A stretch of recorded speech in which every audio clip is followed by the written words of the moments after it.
नमस्कार अनि हार्दिक स्वागत छ दर्शकवृन्द। कार्यक्रम समय सन्दर्भमा म भूपाल लुइटेल। प्रमुख राजनैतिक दलहरूका भर्खरै महाधिवेशन सकिएका छन्। महाधिवेशनमा मूलभूत रूपमा नेतृत्व पुरानै त्यही अनुहार, राजकाज र पार्टी नेतृत्व चलाउँदा त्यही बदनाम भएको अनुहार भन्दा फरक आमूल रूपमा परिवर्तन भएको देखिएन। अर्कोतर्फ ती नेताहरूले जब जब आन्दोलन गर्थे वा देश असहज परिस्थितिमा हुन्थ्यो त्यो बेला गर्ने आन्दोलनमा उठ्ने आवाजहरू थिए। अब नेतृत्व हस्तान्तरण हुन्छ वा पुस्तान्तरण हुन्छ, तर त्यो विषय पनि बाँडी विलास बाहेक अर्को केही थिएन भन्ने आजको दिनमा पुष्टि भइरहेको छ। राप्रपा बाहेक अरू दल त्यो बाटो अछुतो छैनन्। किन नेतृत्वमा त्यो नयाँ पुस्ता वा पुस्तान्तरण हुन सकेनन्? नेपालको राजनीतिमा डेढ दशक यता थपिएका शब्दहरू भनौँ, व्यवहारमा त्यसले परिवर्तन नल्याएको हिसाबले थपिएका शब्द यस अर्थमा भनिएको छ। गणतन्त्र, समावेशिता, धर्मनिरपेक्षता, समावेशी लोकतन्त्र यावत जे भनियो ती शब्दहरू थपिए, नयाँ चिजको प्रयोग हुन खोजिएको देखियो। नेता त्यही छ जो आन्दोलन गर्न खप्पिस भयो, बनाउनका लागि त्यो किसिमको नेतृत्वदायी भूमिका दिन सकेन। आलोचना यसरी भइरहेको छ। समस्या कहाँ छ हाम्रो राजनीतिको? फेरि पनि 7 सालकै फेरि व्यवस्था बचाउने वा स्वतन्त्रताको लडाईँ भएको हो कि जस्तो दिग्भ्रम नेपाली राजनीति बजारमा देखिन्छ।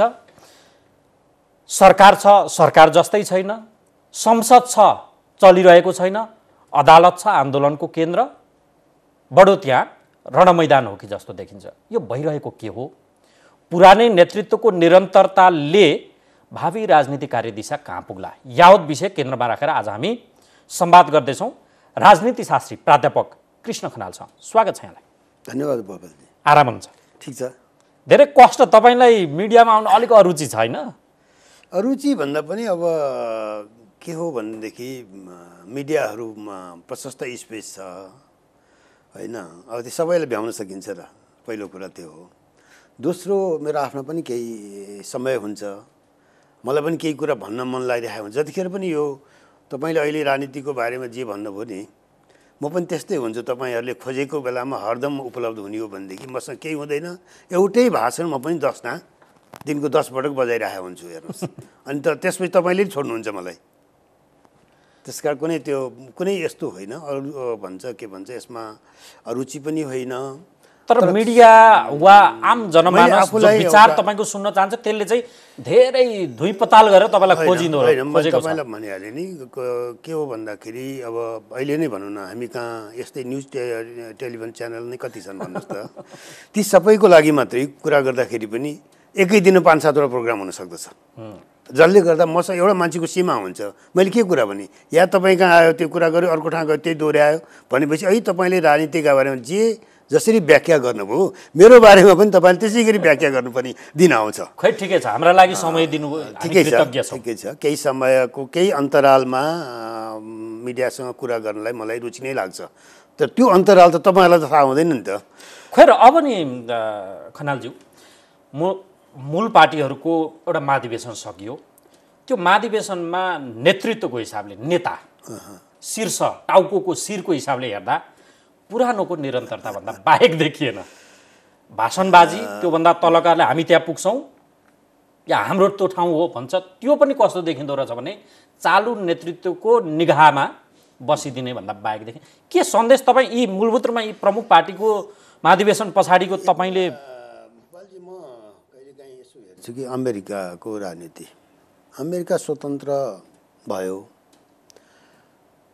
करिब चाहिँ 4 दशकसम्म त्यहाँको राष्ट्रपतिहरू हेर्नुभयो भनेदेखि त्यो स्वतन्त्र आन्दोलनले जन्माएकै मानिसहरू थिए। हेर्नुहोस्, एउटै मान्छे निरन्तर भएन, तर त्यो टोली जुन छ नि त्यही टोली आयो। तपाईँ George Washington, Jefferson, Hamilton, medicine यी सबै हेर्नुहोस् होइन। 4 वर्ष मात्रै बसे, 2 टर्म बसे जर्ज वासिङटन।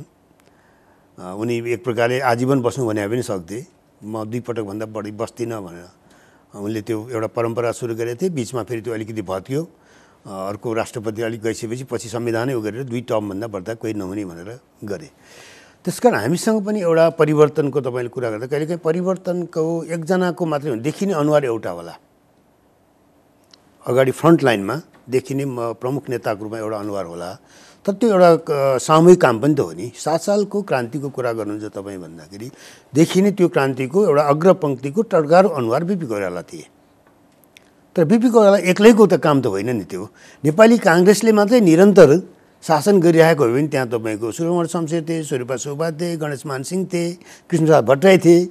अनि तपाईँले एकछिन हेर्नु यी सबै कुरा हेर्नु झन् 30-40 वर्ष त यिनैको चलिरहन्थ्यो होला नि त। त्यसैले मान्छे एउटै व्यक्ति एउटा त हामी कहाँ त एउटा व्यक्तिको निरन्तरता छ पहिलो कुरा, त्यो समूहको भित्रमा नि विभाजन देखिँदैन। जस्तो भनौँ न अहिले तपाईँले भन्दाखेरि नेपाली काङ्ग्रेसमा अब त्यो संस्थापक पुस्ताबाट तल आएको नेतृत्व छ। गिरिजाप्रसाद पछि भनौँ, गिरिजाप्रसाद पनि 4 सालदेखि 3 सालदेखिकै त्यो उसमा अब पार्टीको संस्थापकमा टिममा उनी थिएनन्।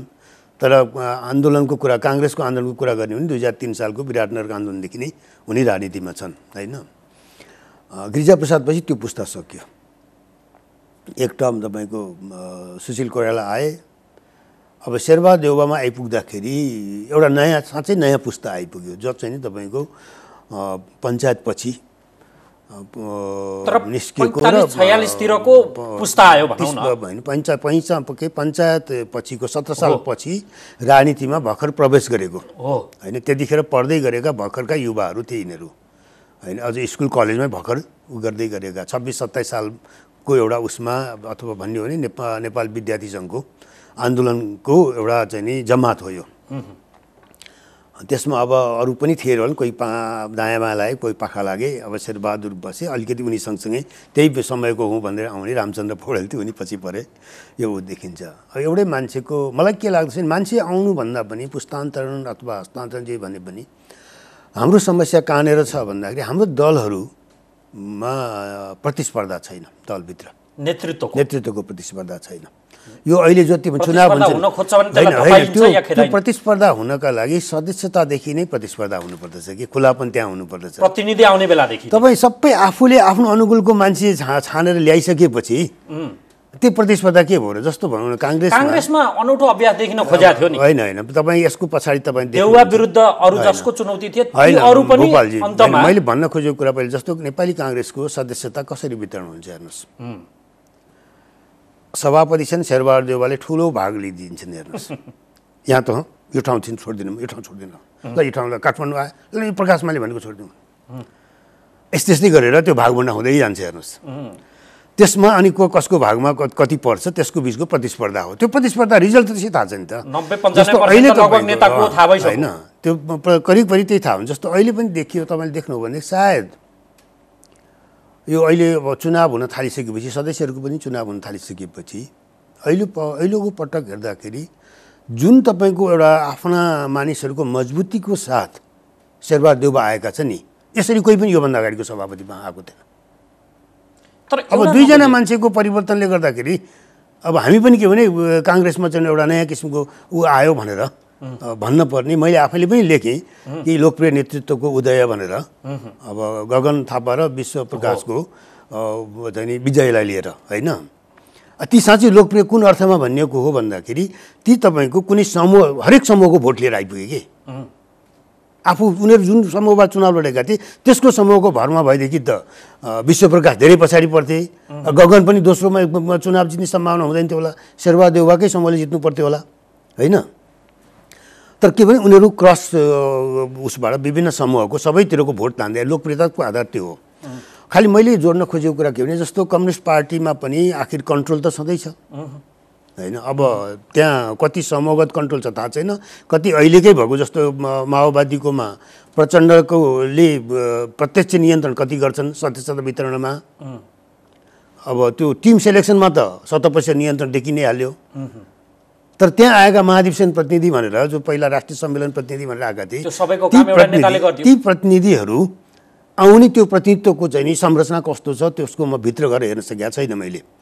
तर मैले के सोध्नु खोजेको नि खनालज्यू, जस्तो जनचाहना र पार्टीका कुरा चाहिँ हामी कहाँ सधैँभरि आन्दोलनमा हुन्छन् उठ्छन्, तर त्यो राजपाठमा भनौँ वा पार्टीको नियमित राजनीतिक प्रक्रिया जुन छ नि त्यहाँ कहिल्यै त्यो भेटिएन। राजनीति हुँदाखेरि त्यो कुरा उठ्छ, नियमित पार्टीको राजनीति र त्यो राजपाटमा भेटिन, त्यो एकअर्कामा कहिले मेल खान्न के। हजुर, म सम्झिन्छु 74 को चुनाव पछाडि काङ्ग्रेस जुन तहमा पुग्यो त्यति बेला सत्तो सराप मूलभूत रूपमा शेरबहादुर देउवाकै कारण पार्टी सकियो, आलोचना त्यो थियो। देउवा बाहेक सभापतिमा उम्मेदवार भएकाहरू जो थिए ती सब देउवाका विरुद्ध थिए। उनलाई गतिलोसँग प्रतिद्वन्द्वीको काम शेखर कोइरालाले गर्नुभयो। अल्पमतमा परेको समूह चाहिँ सधैँभरि त्यो युनाइटेड हुन्छ सामान्यतया सिद्धान्त। कङ्ग्रेसमा त्यो पनि देखिएन। अनि त्यो विगतमा आन्दोलनमा र भोपालजी म तपाईँलाई सुन्नु कुरा के आउँदछ भन्दाखेरि आखिर राजनीति हाम्रो लोभबाट मुक्त छैन। हेर्नुहोस्, अब प्रतिस्पर्धा भन्दा नि यो दुईटा गुटको तीनटा गुटको बिचको हो। पछिल्लो आउँदाखेरि ठुलो मान्छे चाहिँ बलेको आगो जान्छ ती ताप्न जान्छन् भने जस्तै अब दोस्रो चरणमा जब प्रवेश गर्ने भइसकेपछि त अब यो थोरै भोटले हारिरहेका छन् शेरबहादुर देउवा, किन अरूको पछि लाग्ने, उसैको पछि लागे भइहाल्यो, प्रधानमन्त्री पनि छन् होइन। यो कुरा आउँदछ मलाई। अब रामचन्द्र गणितले के भन्थ्यो भन्दा उनी बाहेकको सबैको मतजोड्दा होइन, त्यो गणितले मात्रै हुँदैन। हेर्नुहोस्, गणितको चाहिँ तपाईँको अब त्यो गणितका पनि विभिन्न अर्थ लगाउन सकिन्छ। हेर्नुहोस्, त्यसका पनि अब कहिले चाहिँ तपाईँको के भन्छ यो माइनस होला, प्लस होला, कहिले मल्टिप्लिकेसन होला, कहिले डिभिजन होला।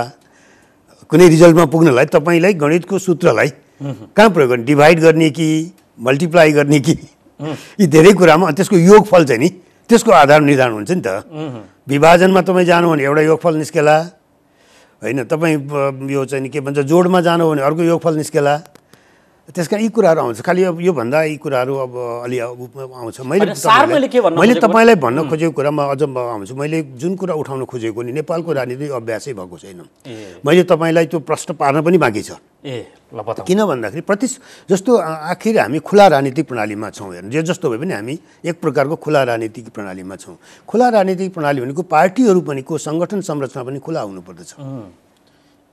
तपाईँले पार्टी बनाउने कम्युनिस्ट शासनको लागि ठिक हुने गरेर अनि काम गर्ने खुला प्रतिस्पर्धा नेपालका कम्युनिस्ट पार्टीहरूको सबभन्दा ठुलो अन्तर्विरोध यहाँनिर छ। हेर्नुहोस्, पार्टी कम्युनिस्ट खोज्ने तपाईँको चिनको जस्तै कम्युनिस्ट प्रणाली अथवा हिजोको सोभियत सङ्घको जस्तो, अझ कतिले त तपाईँको उत्तर कोरियाको जस्तो पनि सब प्रणालीमा चाहने त्यहाँ पुग्नलाई।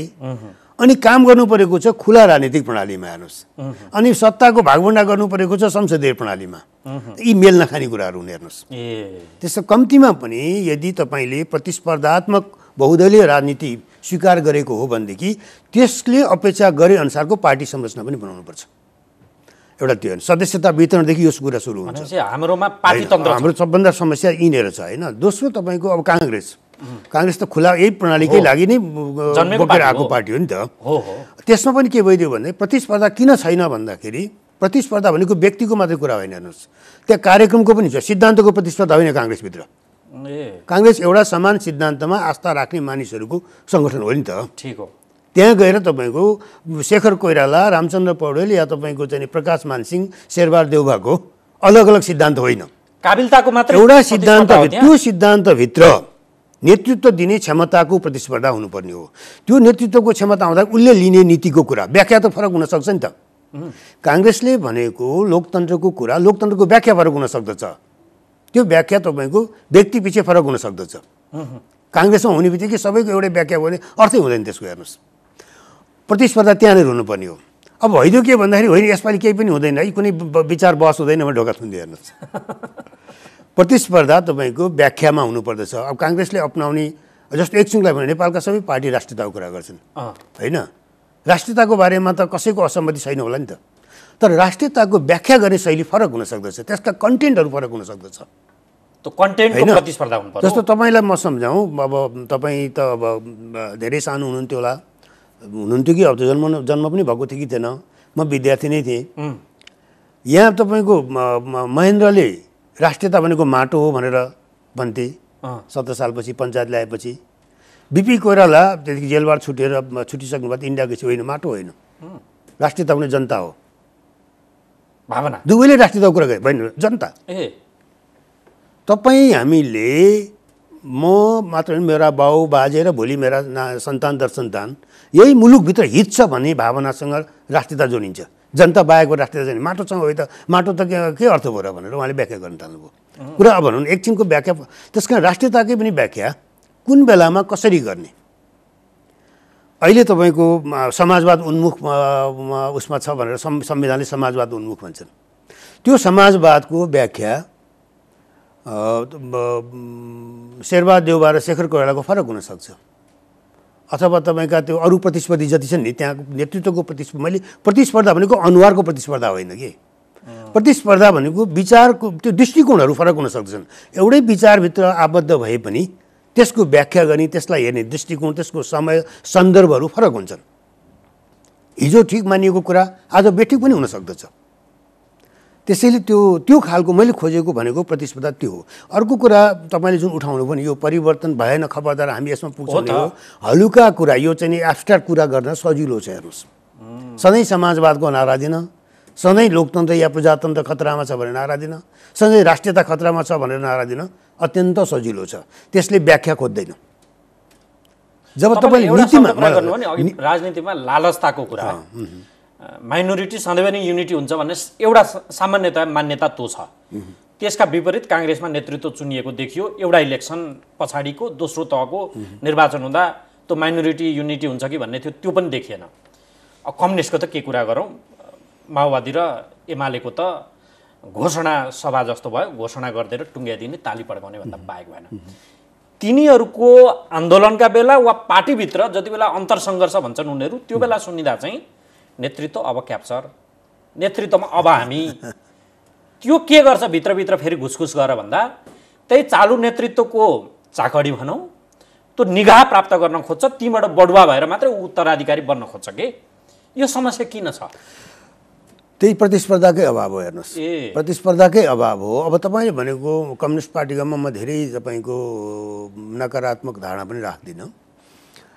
किन भन्दाखेरि यो उनीहरू जुन प्रक्रियामा आएका छन् नि, त्यो प्रक्रियामा अभ्यास गर्दै जाँदाखेरि उनीहरू पनि तपाईँको खुला र प्रतिस्पर्धी हुन बाध्य हुन्छन्। हेर्नुहोस्, तपाईँले यदि 46 सालपछिको राजनीति, एमालेको राजनीतिलाई हेर्नुभयो भनेदेखि 48 सालको चुनावमा एमाले लगाएको नाराहरू 51 सालमा पुग्दाखेरि कहाँ पुगे होइन, 56 सालमा आइपुग्दाखेरि के भयो, ती देखिन्छ क्या ती सबै कुराहरू। तीभित्र बहसहरू हुन थाल्यो, तीभित्र मागहरू बढ्न थाल्यो। अब अहिले पछिल्लो पटक सायदै अरू फरक हुन्थ्यो होला। पछिल्लो पटक आउँदाखेरि के भने त्यही एमाले अथवा कम्युनिस्ट पार्टीको नाममा जुन किसिमको आरोह अवरोह भयो नि होइन, दुईवटा पार्टी मिलेर नेकपा बन्यो, ठुलो अब कहाँ चमत्कार भयो, कम्युनिस्टको भने जस्तो भएको थियो, त्यो फेरि आफै उसमा गयो। र अब एमालेमा अहिले भनौँ न केपी ओलीको नेतृत्वको एमाले बाँकी छँदाखेरि त त्यहाँ त तपाईँको अब अरू पनि फेरि विभाजन हुन्छ कि भनेर अनि एक छापे गर्नु पनि अवस्था आयो। त्यो परिस्थिति त्यो पनि छ। धेरै आलोचना मात्रै पनि नगरौँ। परिस्थिति यदि खुला र बढी प्रतिस्पर्धी हो भने त्यो परिस्थितिले पनि उसलाई बढी लैजान्छ। हेर्नुहोस्, त्यसैले मैले खोजिरहेको कुरा प्रणालीको निरन्तरता असाध्यै महत्त्वपूर्ण हुन्छ। यो प्रणालीको निरन्तरतामा जानु पर्दाखेरि भोलि अर्को पटक अधिवेशनमा माओवादी पनि बाध्य हुन्छ अझ बढी खुला हुनको लागि होइन। एमाले हिजो भइसक्यो, एमालेको त अहिलेको त रिभर्स हो यो। हेर्नुहोस्, रिभर्स गियरमा गएको अहिले एमाले। नत्र त्यो पार्टीभित्र तपाईँको फरक दृष्टिकोणहरू आइरहेको थिए होइन र। तिम्रो कुरा हामी मान्दैनौँ भनेर मदन भण्डारीकै बेलामा पनि फरक दृष्टिकोण सानै उसमा भए पनि आएको थियो होइन, आइरहेको थियो। पछिल्लो समयमा त धेरै आयो। तर यो केपी ओलीको उसले कस्तो अवस्थामा आयो भन्दाखेरि एक प्रकारले योभन्दा अगाडि उनी जुन बेलामा हारे झलनाथ खनालसँग होइन, उनले त्यो एउटा वैकल्पिक नेतृत्वको कुरा गरी अनि आफू चाहिँ नि सभापति नहुन्जेलसम्म उनी सभापति भइसकेपछि व्यक्तिको प्रवृत्ति पनि कहिलेकाहीँ महत्त्वपूर्ण हुन्छ। हेर्नुहोस्, उनी सभापति हुने बित्तिकै त्यो पार्टीभित्र फरक बोलिने बन्द भयो। तपाईँ सम्झनु होला कि केपी ओली अध्यक्ष हुने बित्तिकै एमालेभित्र वैकल्पिक दृष्टिकोणहरू बहुत कमजोर हुँदै गए र अहिले त त्यो ठाउँ नै बाँकी रहेन। त्यहाँदेखि व्यक्तिको प्रवृत्ति पनि कुरा महत्त्वपूर्ण हुन्छ। त्यसले गर्दा जानेन भने अनि पार्टी विभाजन हुन्छ। हेर्नुहोस्, यत्रो ठुलो अवसर पाएको नेकपा किन विभाजित भयो? नेकपा मात्रै विभाजित भएन कि हिजोको एमाले पनि एक भएर रहन सकेन। मैले यो नेतृत्वको पाठलाई टुङ्ग्याएर म ठ्याक्कै स्विफ्ट हुन चाहन्छु। त्योभन्दा अगाडि एउटा अन्तिम प्रश्न, जस्तो लोकतन्त्रका लागि लडेका दलहरू ती पार्टीभित्रै तपाईँले भने जस्तो लोकतान्त्रिक अभ्यासको कता कता अभाव छ। कति उनीहरू लोकतान्त्रिक वा पारदर्शी छन् भन्ने कुराको एउटा प्रश्न त्यो उठ्यो। नेतृत्वको प्रतिस्पर्धामा वञ्चित गरियो भन्ने तपाईँको आशय आइरहेको छ नि त। यदि मैले यसलाई अतिरञ्जित होइन, तपाईँको कुरामै जोडिहाल्नु। दुईटा कुरा अत्यन्त महत्त्वपूर्ण हुन्छ। हेर्नुहोस्, पार्टी राजनीतिमा पनि, पार्टी मात्रै समग्र राजनीतिमा, त्यसमा पनि पार्टीलाई अझ विशेष रूपमा लागू हुन्छ। एउटा अवसरको मात्रै खोजी गरी जोखिम नमोल्ने नेता काम लाग्दैन। जोखिम नमोल्ने मान्छे नमोल्ने मान्छे अवसरवादी हुन्छ। त्यसकारण मैले के देख्छु भने तपाईँको नेतृत्वको प्रतिस्पर्धा गर्नलाई प्रतिस्पर्धी नेतृत्वले जोखिम पनि बोल्न सक्नुपर्दछ। प्रतिस्पर्धीलाई उसले समर्थन गर्दै अहिले भने तपाईँले देख्नुभयो नि त्यो माइनोरिटीहरू चाहिँ तपाईँको त्यो जोखिम बोल्न नचाहेको नि त। जस्तो प्रष्ट रूपमा भन्नुपर्दाखेरि प्रकाश मान र चाहिँ तपाईँको विमलले जोखिम बोल्न चाहेको। जोखिम राजनीतिमा जोखिम नबोल्नु भनेको त अवसरवादिता हो। हेर्नुहोस्, एउटा त्यो आउँदैछ होइन। अर्को कुरा तपाईँको सिद्धान्तलाई परित्यागको छोडिदिएपछि, मूल्यलाई छोडिसकेपछि केवल पदको मात्रै पछि लाग्ने हो भने त्यो पनि राजनीति काम लाग्दैन। हेर्नुहोस्, अहिले नेपालको राजनीति यो दुईवटा कुराबाट, हाम्रो पार्टी राजनीति यो कुराबाट ग्रस्त छन्। पद पायो सबैमा। हेर्नुहोस् त अहिले के तमासा भइरहेछ त। हामी संहितामा गयौँ, तपाईँ पछि आउनु खोजेको थियो होला, मैले खालि यहाँ सन्दर्भ मिलेर जोड्दैछु। अहिले हरेक प्रदेशमा चाहिँ तपाईँको मन्त्रालयहरू बढाउने, मन्त्रीको सङ्ख्या बढाउने के को लागि त? केवल भागभण्डाको लागि भएन। यसैको लागि मात्रै राजनीति गर्छन् भनेदेखि अनि यो राजनीति कहाँ पुर्याउँ? त्यस कारण हामीले पनि भन्नु पनि बेला खबरदार तिमीलाई अब ट्याक्स दिँदैनौ भन्न पनि बेला आउनु लागिसक्यो। केवल मन्त्री बनाउनका लागि मात्रै यो तमासा हो भनेदेखि कहिलेकाहीँ बुझिन्छ। गठबन्धनका केही कारणहरूले गर्दाखेरि केही त्यहाँ दबावहरू हुन्छ, केही खुकुलोपन चाहिएला। तर खुकुलोपन चाहिन्छ भने 12, 15, 20 जनाको अब प्रदेशमा मन्त्रीमण्डल बनाउने, एकजना दुईजना त्यस्तै परिस्थितिमा थप्ने बेग्लै कुरा हुन्थ्यो होला। त्यहाँ हरेकलाई भाग दिनको लागि भने यो भनेपछि नितान्त तपाईँको अवसर र लोभ, राजनीति केवल आफ्नो व्यक्तिगत फाइदाका लागि मात्रै गर्ने हो भन्ने कुरा आज स्थापित भएको छ। चाहे काङ्ग्रेसले भनोस्, चाहे माओवादीले भनोस्, चाहे एमाले अथवा अहिले के एकीकृत समाजवादी जे भनेका छन्, सबै पार्टीहरू त्यसै त्यो बाहेक अरू केही पनि देखिएन। त्यो पुरानै सनातनी अनुहार क्या, त्यसैको निरन्तरता। राजकाज चलाउँदा पनि त्यसलाई बदनामीको ट्याग लागेको छ। अझ त्यो अनियमिततामै मुछेको चुर्लुम्ब भएको छ, दुर्गन्ध छ। त्यसको अनुमोदन अब तिनका प्रतिनिधि स्वतन्त्र छैनन् भन्ने कुराको तपाईँले भन्दाखेरि अर्को एउटा यसको डाइनामिक्स पनि आउँछ कि कहिलेकाहीँ मैले दुःखका साथ भन्नु परेको छ। हेर्नुहोस्, नेपालको राजनीतिमा अन्त सायद कतै पनि योग्यता नराख्ने मान्छेहरूको जमघटको थलो भएको जस्तो लाग्न थाल्यो। हेर्नुहोस्, मैले उहाँहरूलाई कुनै अन्यथा कुरा गर्न खोजेको होइन, म बाध्य भएको छु भन्नको लागि। ती उत्पादन गर्ने हाम्रा विश्वविद्यालय पनि प्रश्न उठ्छ। त्यो होइन, तपाईँले हेर्नुभयो भनेदेखि कहिलेकाहीँ आउँछ कि म त विश्वविद्यालय लामो समय बसेँ। जब पञ्चायतको कठोर काल थियो नि, त्यो कठोर कालमा नेभी सङ्घ जुन बेला निस्क्यो, त्यो नेभी सङ्घभित्रको नेतृत्वमा पनि सबै एक से एक पढाइया मान्छेहरू थिए, एक दुईजना अपवाद बाहेक। त्यो अपवादमा अहिले हाम्रो प्रधानमन्त्री पनि पर्लान् होइन। तपाईँको त्यतिखेर हेर्नुभयो भनेदेखि अब यो चाहे त्यो छोडेर गए सुरुको पुस्ता तपाईँको यो के कोइराला थिए, विपिन कोइराला अथवा चाहिँ नि यिनै यो तपाईँको अहिले त अब अलिकति ऊ पनि देखिन्छ रामशरण महत। म स्कुलमा पढ्दै थिएँ होइन, यिनीहरूलाई त्यो स्कुलमा पढ्दादेखि मैले यी सबै मान्छे आफ्नो बेलाका चाहिँ नि कोही टप थिए, राम्रो पढ्नमा बेस्ट चाहिँ 2-3मा पढ्ने विद्यार्थी त्यस्तो थियो। हेर्नुहोस्, नेभी सङ्घको तपाईँको अघिल्लो जेनेरेसन हो भनेदेखि राम्रो विश्वविद्यालयको बेस्ट स्टुडेन्टहरूको चाहिँ त्यहाँ ऊ देखिन्थ्यो। हेर्नुहोस्, पढ्थे पनि धेरै।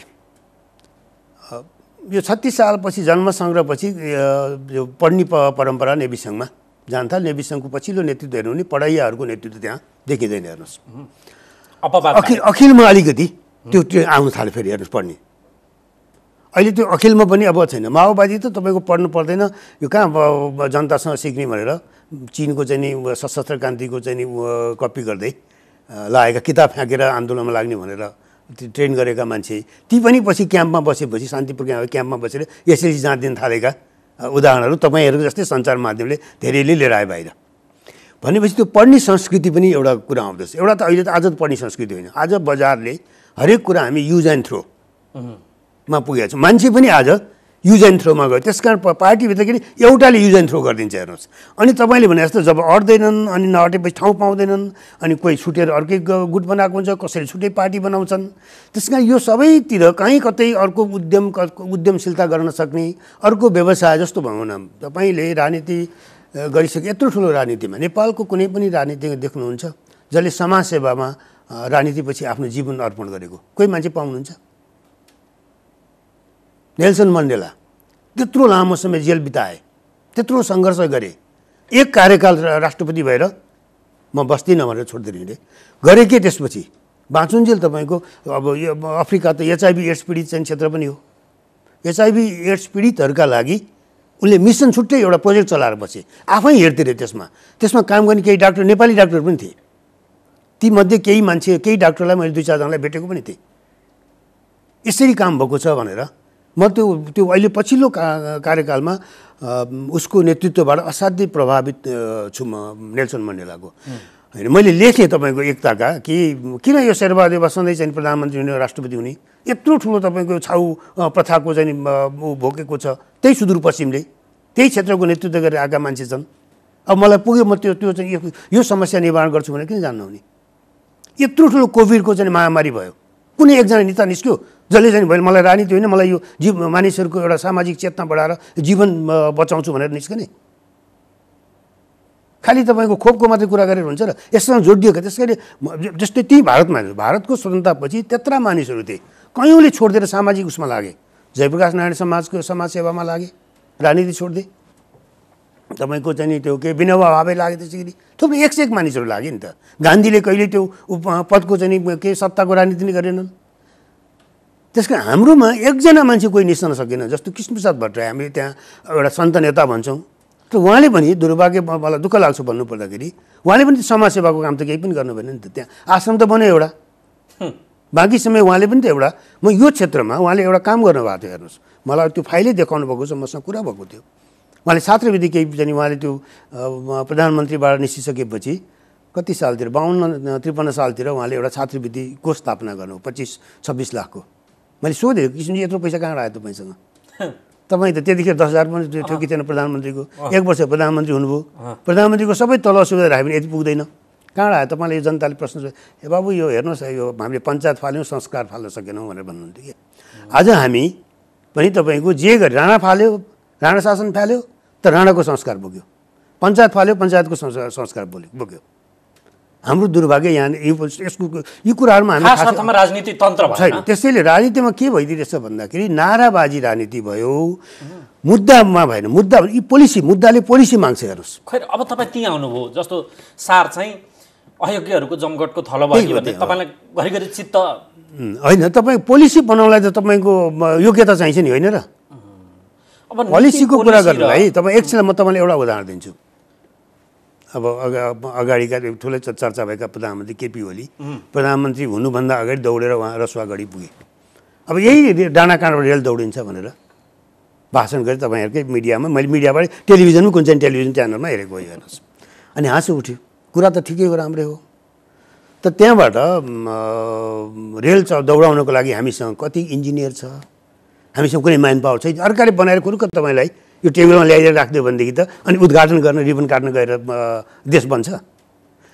एउटा इन्जिनियर तयार गरे उनले 3 वर्ष 4 वर्ष प्रधानमन्त्री बस्दाखेरि यो बाटो बनाउनको लागि यस्तो खालको म 2-4जना मान्छे रेलवे इन्जिनियरिङ पढाउँछु भने चीन पठाइदिएको भए हुन्थ्यो, इन्डिया पठाइदिएको। कहाँ छ?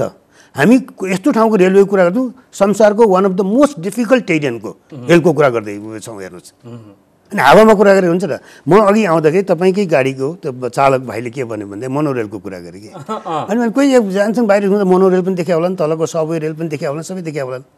रहर गरेर बन्दैन। त्यसका लागि चाहिने लगानी पनि गर्न सक्नुपर्छ, ब्रेन पनि चाहिन्छ। हेर्नुहोस्, त्यस कारण मैले अघि भनेको अयोग्यताको कारण के भने योग्यता पोलिसीमा तपाईँ जब प्रवेश गर्नुहुन्छ, पोलिसी भनेको कठिन कुरा पनि हो।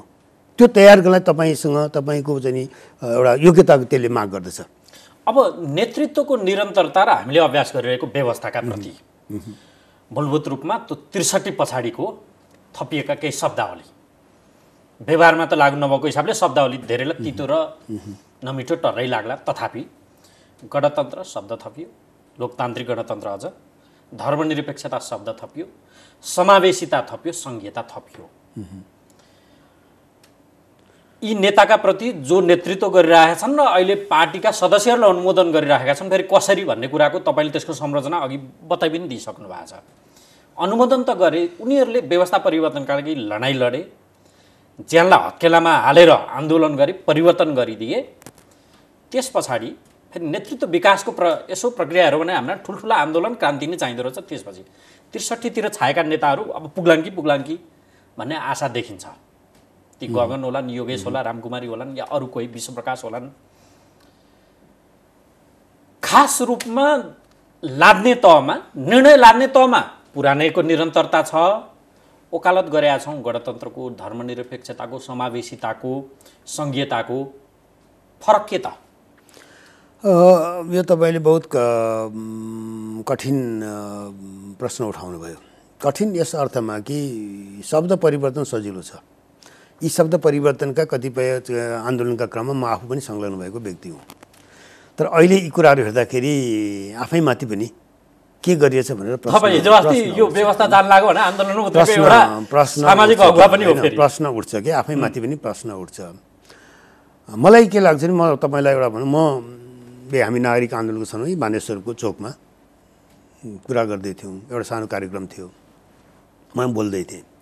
अनि ठ्याक्क मलाई त्यो दिमागमा के आयो भने मैले नेपाल अधिराज्य भन्ने शब्द भन्दै गणराज्य भनेर सुरु गरेँ कि त्यो शब्द। अब नेपाल अधिराज्य अब गणराज्य हो भनेर भन्यौँ त्यसपछि, होइन।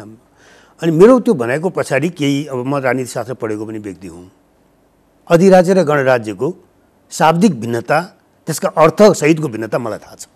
अहिले तपाईँले सुन्नु हो भनेदेखि तपाईँकै यो च्यानलमा कुनै विज्ञापन, व्यावसायिक विज्ञापन अझै पनि नेपाल अधिराज्यभरि भनेर गएको छ भने कुनै आश्चर्य मान्नु पर्दैन। होला कुनै विज्ञापन तपाईँले अझै चेक गर्न सक्नुहुन्छ। भनेको मतलब त्यो शब्द मात्रै परिवर्तन, दिमागमा गणतन्त्र आएन। आफूलाई ठुल्ठुलो क्रान्तिकारी भन्ने नेताहरू पनि नेपाल अधिराज्य भन्ने अहिले पनि तपाईँले सुन्नुहुन्छ। हेर्नुहोस्, त्यो तपाईँसँग गणतन्त्रको चेतना छैन भने तपाईँले नेपाल अधिराज्य अर्को 50 वर्ष पनि भनिरहनुहुन्छ। अधिराज्य भनेको के? अधिराज्य भनेको गणतन्त्र हो र?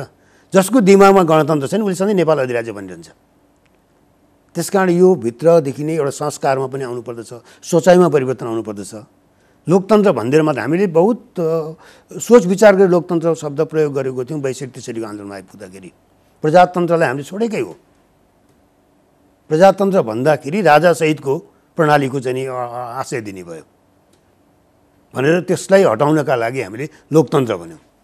12 बुँदे सम्झौतामा पूर्ण लोकतन्त्र भन्ने शब्द प्रयोग भयो। त्यसको पछाडिको अब अझै पनि त्यसका हस्ताक्षरकर्ता केही बाँकी छन्, अझै पनि प्रमुख 1-2टा प्रमुख गए। तर त्यहाँ पछाडि के गणतन्त्र भन्नको सट्टा गणतन्त्रको विकल्पका रूपमा लोकतन्त्र शब्द प्रयोग भएको। लोकतन्त्रभित्र गणतन्त्र पनि पर्छ, प्रजातन्त्रमा गणतन्त्र पर्दैन। हेर्नुहोस्, तपाईँले प्रजातन्त्र भन्दा गणतन्त्र आउँदैन। त्यस कारण शब्द प्रयोगहरूका पछाडि केही अर्थहरू हुन्छन्, त्यसको पछाडि केही चाहिँ तपाईँको उद्देश्यहरू हुन्छन्। हेर्नुहोस्, यो उद्देश्य नेतृत्वले बिर्स्यो। मैले अघि भनिसकेँ, संहिताको त बदनाम गर्न थालिसकेँ। हेर्नुहोस्, सबैको भागभण्डाका लागि संहिता चाहिएको हो भनेदेखि त्यस्तो संहिता त मैले खोजेको केही भएन। गणतन्त्र कुनै मान्छेलाई पदमा राख्नुको लागि, राष्ट्र प्रमुखको लागि त्यही राख्नुको लागि मात्रै होइन नि। जस्तो हामीलाई गणतन्त्र भन्ने बित्तिकै नेपालको सन्दर्भमा अथवा संसारकै सन्दर्भमा पहिला राष्ट्रपति हुने व्यक्तिको व्यवहार, उसको उचाइ, कुन उचाइको मान्छे राष्ट्रपति बनाएको छौँ हामीले?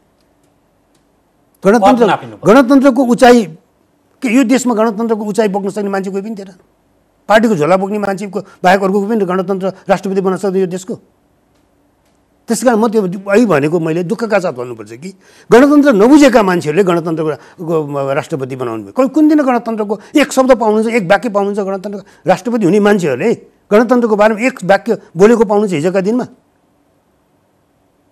त्यस कारण यो त सुविधाको पद भए, चाहे सङ्घमा प्रदेशभित्रका मन्त्रालय हुन्, मुख्यमन्त्री हुन्, मन्त्री हुन्, प्रधानमन्त्री हुन्, राष्ट्रपति हुन्, उपराष्ट्रपति, सबैलाई हामीले सुविधाको, निजी सुविधाको पदमा सीमित गऱ्यौँ।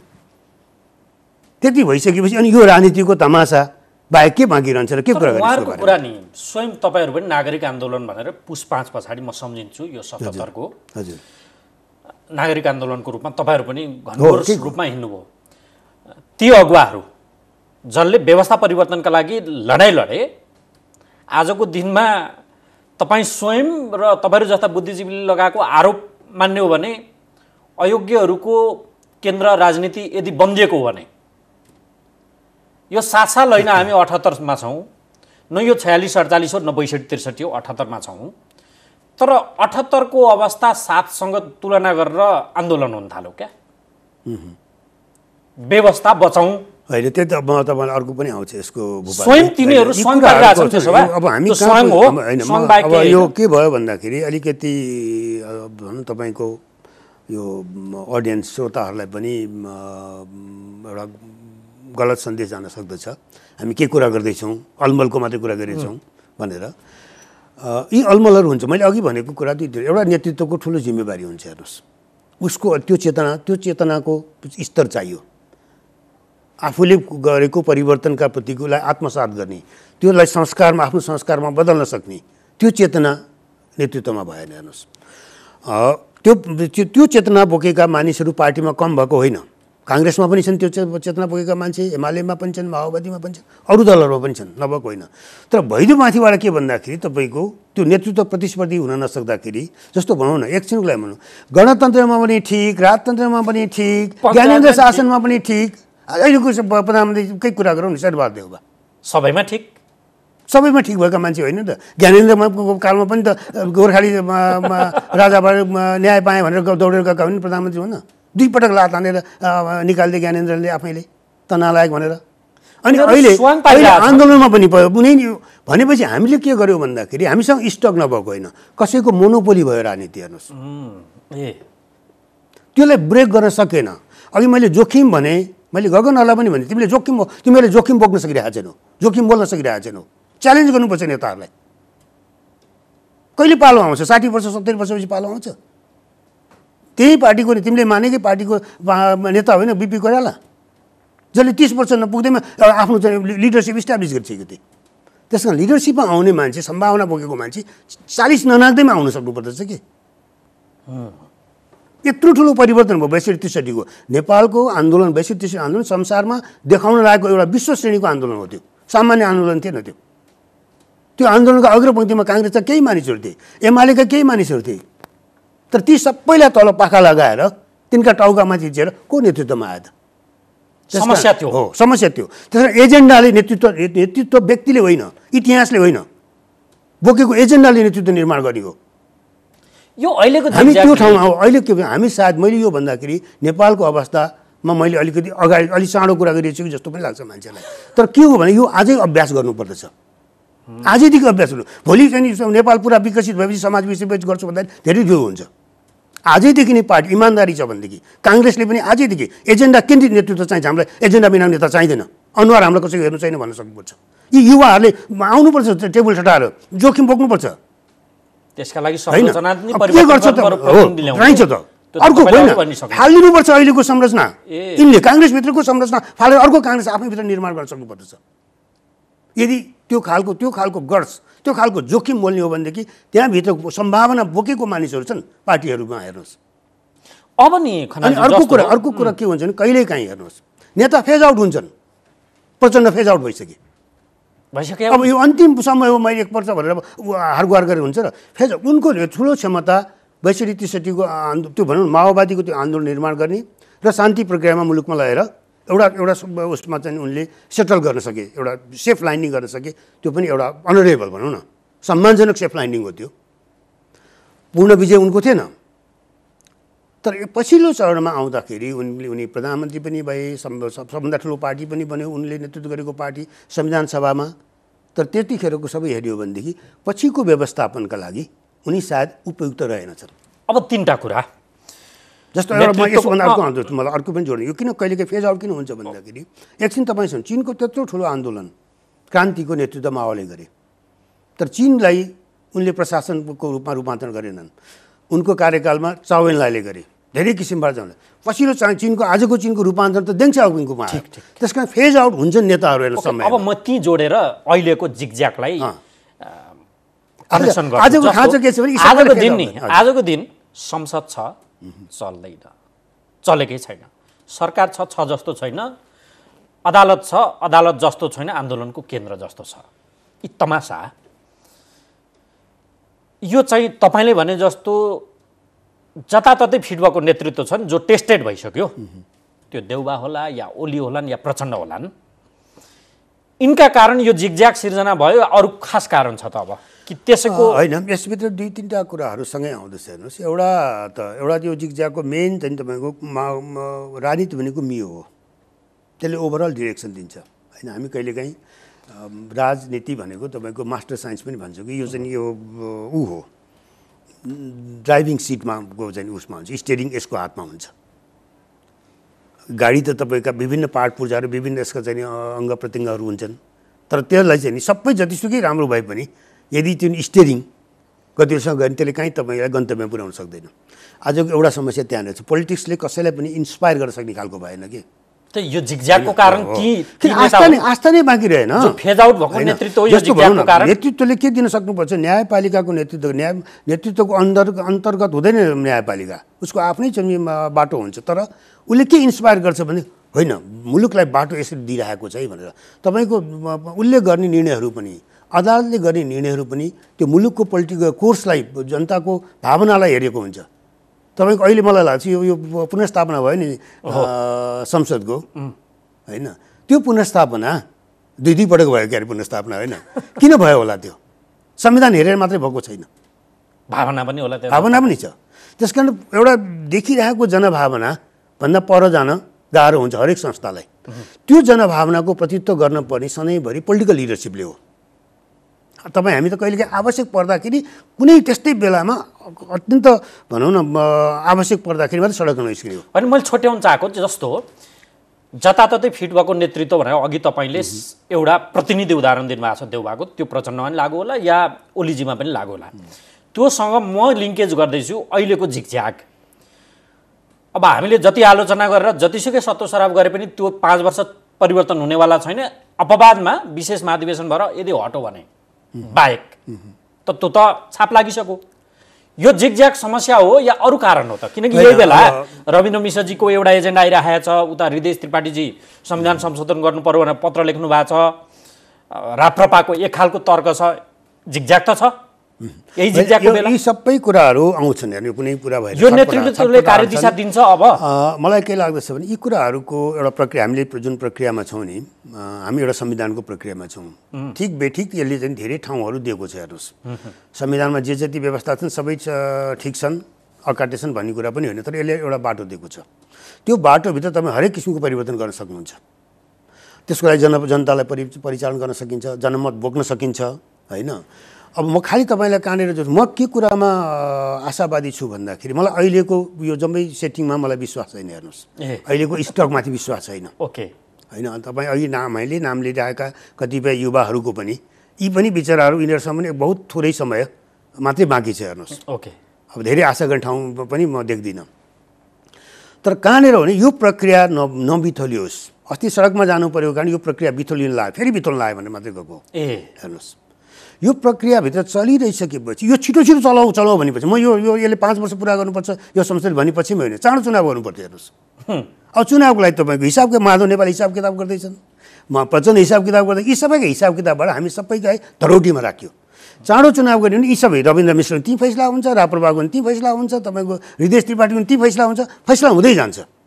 हामी एकपछि अर्को यो नचाहिँदो वाहियात डिस्क्वालिफाइड स्टक अफ लिडरसिपलाई चाँडो स्टक क्लियरेन्स भन्छ नि बजारको उसमा, त्यो चाँडै स्टक क्लियर गर्नु परेको छ। त्यो भनेको इलेक्सन हो, इलेक्सन गर्दै जानुपर्छ जतिसक्दो छिटो। अब यसले के गर्छ नि, त्यहाँभित्र त तपाईँ हामीले खोजेको सम्भावित नेतृत्व त्यहाँ छ नि। आज 300 वर्ष पुरानो 300 वर्ष होइन, त्यो होइन, उनको जित कसरी हुन्छ र?